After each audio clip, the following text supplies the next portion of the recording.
हात कसा भाजला? एवढ्या रात्री काय करते किचन मध्ये? गॅस का गरम होता आता? बरं झालं मी पाणी घ्यायला आले म्हणून कळलं तरी.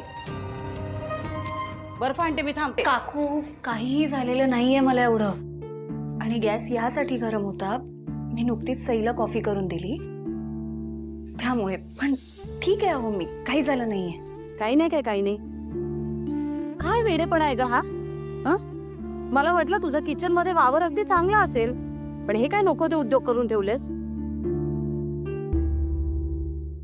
काकू एवढं काहीच झालं नाहीये. आणि खरंच सॉरी. म्हणजे तुम्ही एवढ्या रात्री उठून पाणी घ्यायला आला होतात आणि माझ्यामुळे. अगं वेडे, सॉरी काय? खरं तर मीच तुला सॉरी म्हणायला.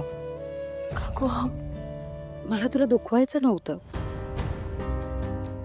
पण बघतेस ना विश्वास कसा तडकाफडकी निघून गेला. जाताना खूप अपसेट होता अगं तो. तुम्ही मुलं ना असं काही वागता आणि जीवाला घोर लावता माझ्या.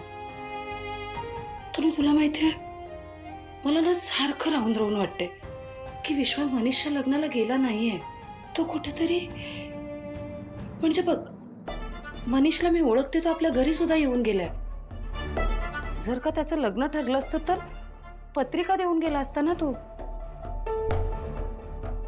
काकू हो, जर का त्याचा मित्र घरी येऊन गेलाय तर तुमच्याकडेही त्याचा नंबर असेल ना? अगं बाई हो, लक्षातच नाही आलं माझ्या. करू का ग त्याला फोन? नाही म्हणजे जर का याने तुमच्या मनाला समाधान मिळणार असेल तर एकदा करून बघा.